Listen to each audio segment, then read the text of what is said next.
A 50-year-old male presents with progressive mild to low back pain, increasing in severity for the past 1 month. He is 8 months post T6 to T11 fusion for a T9 burst fracture. Radiograph shows a solid fusion with well-placed instrumentation. There is collapse of his T12 vertebral body with increased radio density that was not present at his last post-operative visit. His most likely diagnosis is A.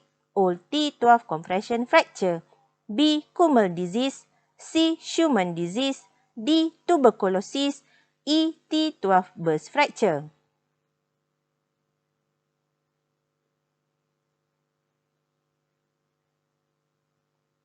And the answer is B. Kummell disease.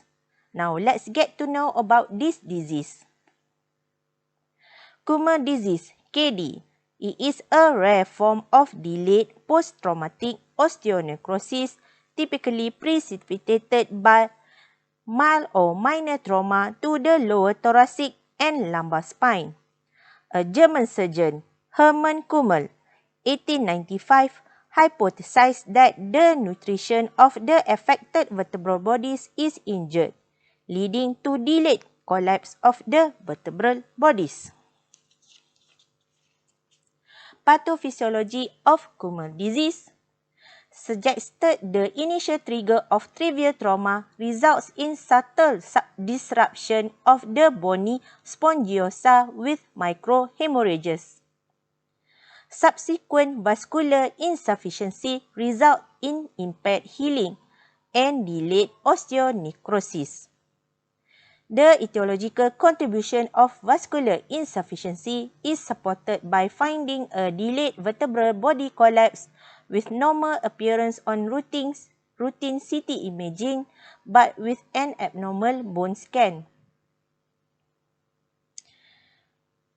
Kummell disease or avascular necrosis of the vertebral body represent a failure of the fracture healing process after a minor traumatic injury. Kummell disease commonly occur in the middle-aged to elderly men. The risk factors include chronic steroid use, osteoporosis, alcoholism, and radiation therapy. Repetitive spinal loading in hyperflexion as a triggering factor for a young patient. Diagnosis is usually requires exclusion of other causes of vertebral body collapse and osteonecrosis. The example include neoplasm, infection, especially tuberculosis, metabolic disorders, radiation, osteoporosis. Radiographic examination shows an intravertebral vacuum cleft on radiograph, referred to as Kummell sign.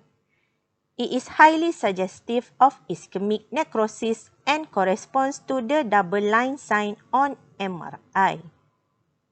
The radiolucent linear or semilunar shadow represent a gas, principally nitrogen, in the fracture line of the vertebral body.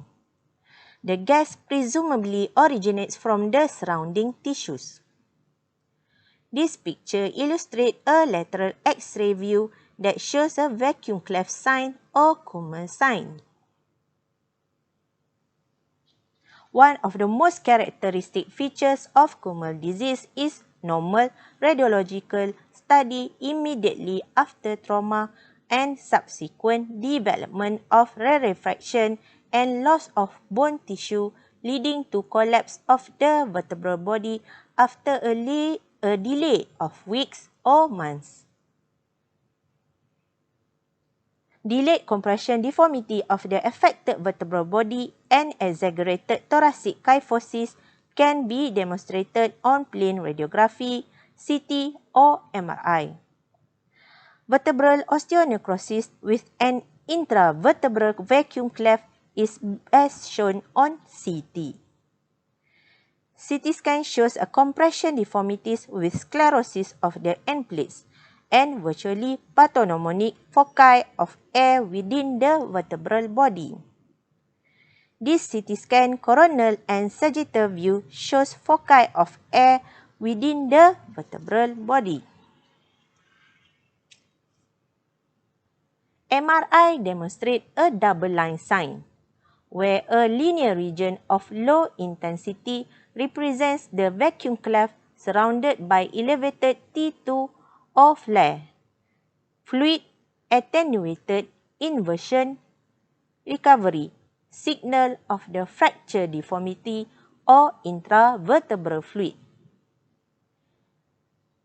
This picture shows an MRI sagittal view that shows a Kummell disease in T2 weighted images.